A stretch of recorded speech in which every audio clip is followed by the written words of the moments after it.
was a historic day on Capitol Hill. We heard the first public testimony as part of the impeachment inquiry. Diplomats Bill Taylor and George Kent appeared side by side Wednesday, answering questions from the House Intelligence Committee.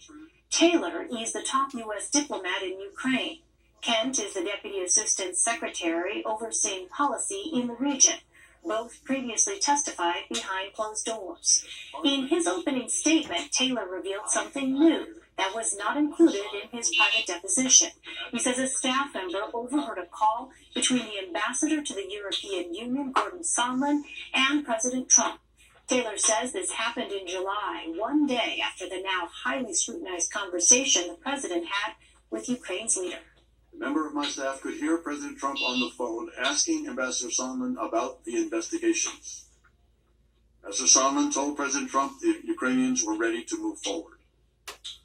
Following the call with President Trump, the member of my staff asked Ambassador Sondland what President Trump thought about Ukraine. Ambassador Sondland responded that President Trump cares more about the investigations of Biden, which Giuliani was pressing for. Democrats quickly seized on the new information. Here's House Intelligence Chairman Adam Schiff. And I think you said that after the call, when your staff asked Ambassador Sondland what President Trump thought of Ukraine, his response was that President Trump cares more about the investigations of Biden. Is that right? And Burisma, yes, sir. And I take it the import of that is he cares more about that than he does about Ukraine. Then there was this moment from Kent's opening statement, claiming he felt U.S. interests were being undermined in Ukraine for political purposes.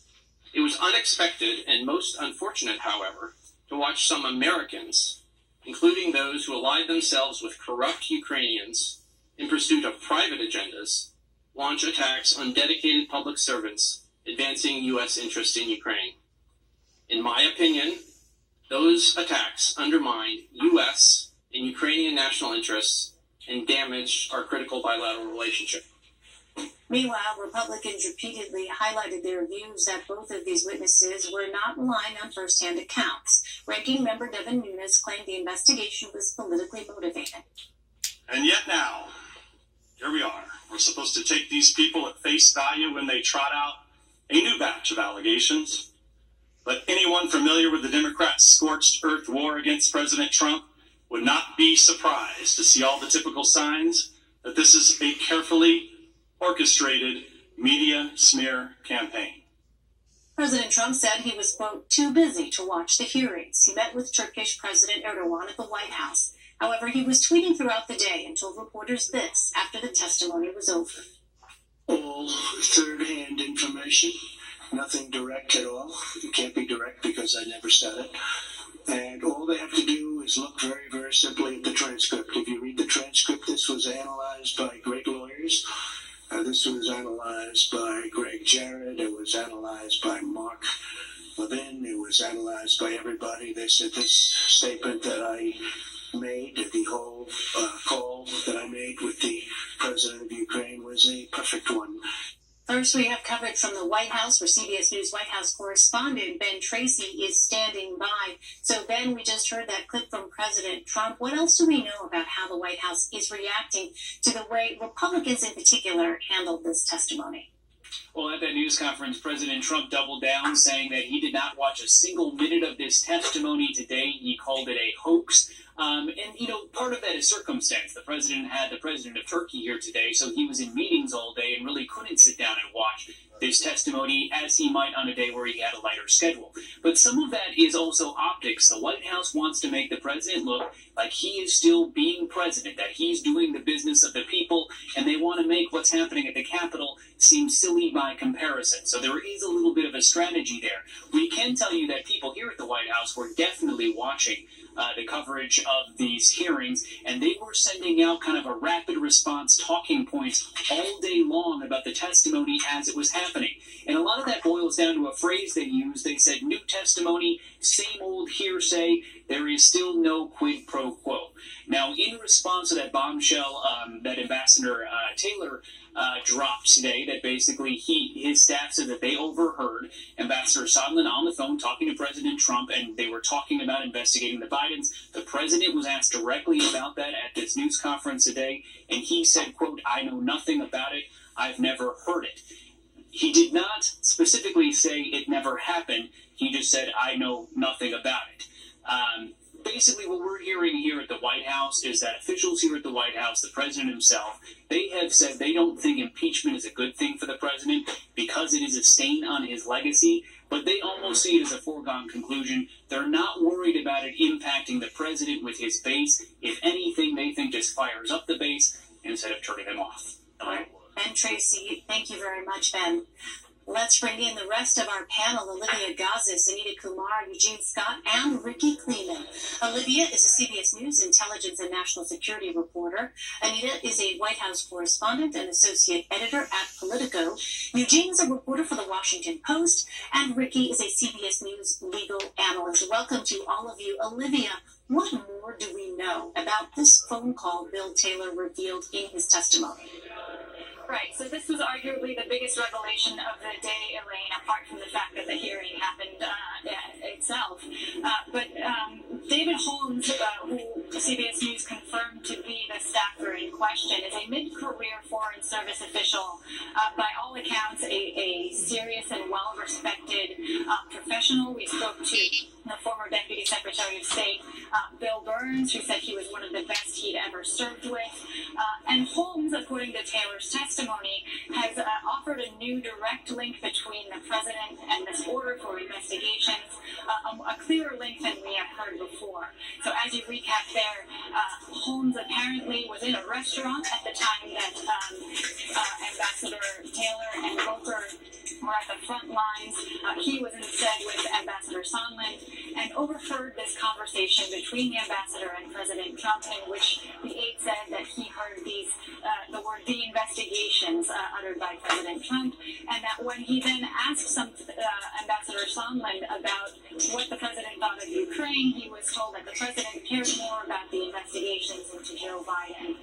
I'm sure that we will hear more about this account because Adam Schiff, in a post-hearing presser, confirmed that in fact he is the person who is going to be deposed this Friday, which happens to be the same day that we'll have a second public hearing from, of course, the former ambassador Marie Masha Yovanovitch. But behind closed doors, we can expect David Holmes, this official, this aide to Bill Taylor, also to Yovanovitch, testifying about what exactly he heard on that call between Ambassador Sondland and President Trump. Anita, how might this revelation from Ambassador Taylor affect the White House's messaging and strategy around impeachment? It feels like we saw something a little bit or heard something a little bit different today. They had a couple talking points ready, and we had sort of mentioned a little bit before we had heard one, which is this is a game of telephone, that there's no direct link to the president. No one has heard that. So this actually obviously goes against that. You heard the president earlier saying he didn't know what they were talking about. He doesn't know about this call. So it does hurt that strategy a little. The other two things they were talking about was why is everybody complaining that Ukraine didn't get aid? Actually, the president and this administration did give the aid to Ukraine, something that they claim that the Obama administration didn't do. And so you should say, this administration did a good job, not a bad job. And then the third thing they've been talking about is how this is just unelected bureaucrats who disagree with the president, disagree with his policy, but it's the president who's elected to make those decisions, and they're just fighting back as they disagree. And so those are the things that we have heard today, and I think that we will continue to hear them Friday and then into next week. Eugene, I'm wondering, this is in fact a political process that we are seeing unfold. This is not a court of law.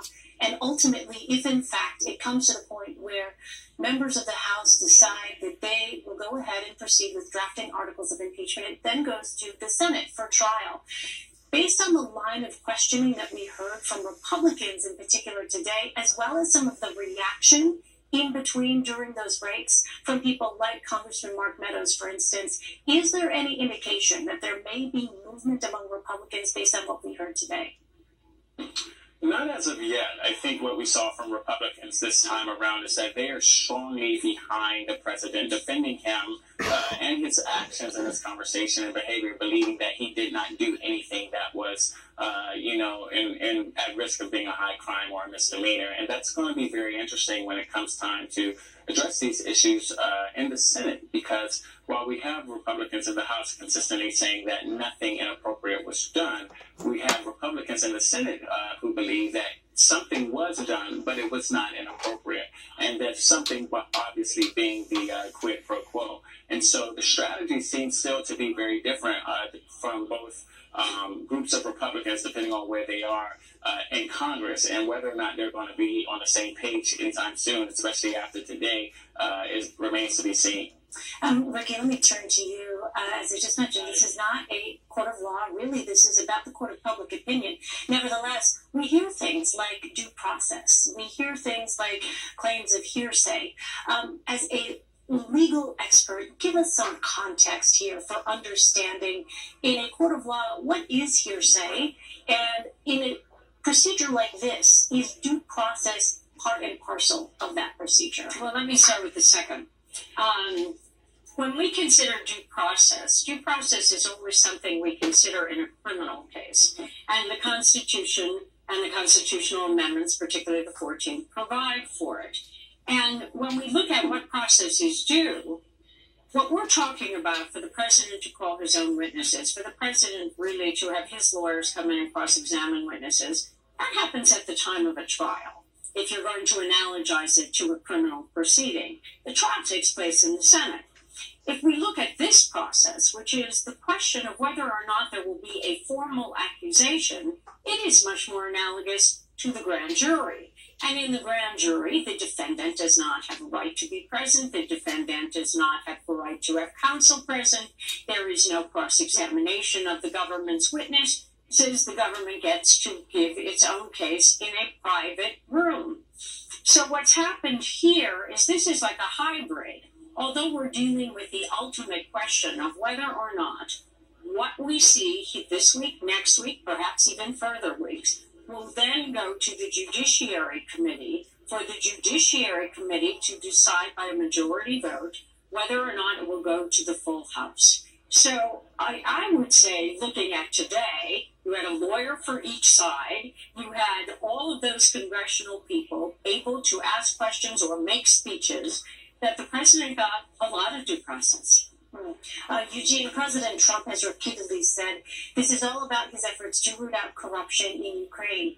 George Kent told lawmakers today investigating the Biden family is, quote, not anti-corruption. Break down for us how this debate over what constitutes corruption is playing out politically. Well, it's been interesting because it certainly depends on which side of the aisle you are speaking to. We saw Democrats say that if the president was really interested in addressing issues of corruption, he would start with his own administration. But we have those on the right who believe that Hunter Biden did something inappropriate because of his father's position, and that it was based on something that was perhaps corrupt or maybe even illegal, and that the Trump administration has a responsibility to actually get to the bottom of it. But there's a lack of consistency from those on the right defending the president, because there seems not to be as equal amounts of concerns about the role of perhaps favor and nepotism when it comes to perhaps the Trump family specifically. And so ideas about corruption have been quite different, and we're seeing that on display in these hearings based on who is asking questions and providing answers. But at the end of the day, how people define it primarily seem to be divided by partisan lines. Ricky, I want to go back to this notion of hearsay. So the president asked this week why there's such a focus on, quote, second and third-hand witnesses in this investigation. The White House press secretary today told CBS News that this case is all hearsay. Give us a primer on what exactly hearsay is. When you hear that term thrown around, what does it actually mean in a legal context?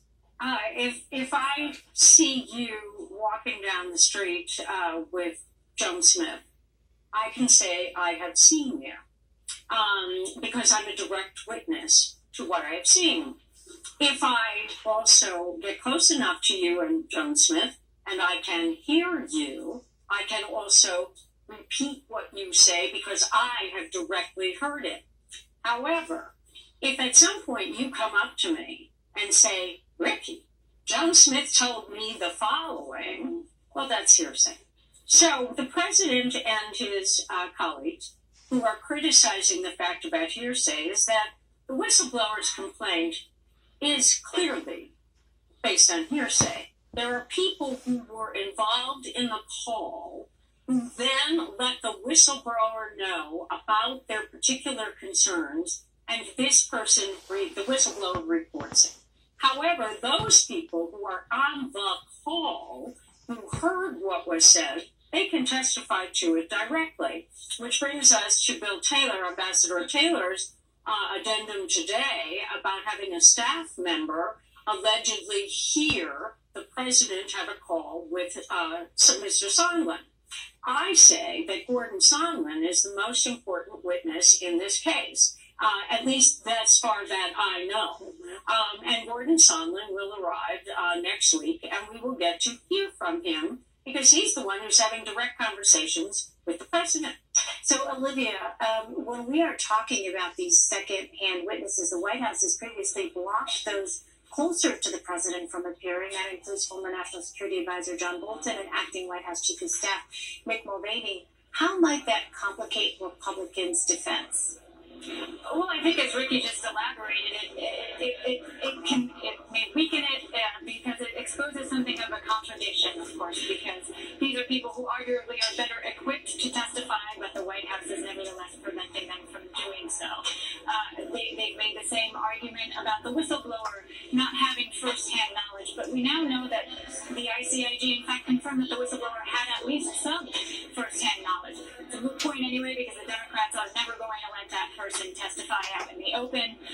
But what Republicans tried to revert to today were, again, just as the White House is, accusations that these are first, second, third-hand accounts from people who don't have direct knowledge, don't have a relationship with the president. But what you also have to take note of is that these are, this is not just one person with a hearsay account. It is a critical mass of, it's now 15 people who have testified behind closed doors, and 11 from which we're going to hear publicly, at least, over the next 2 weeks.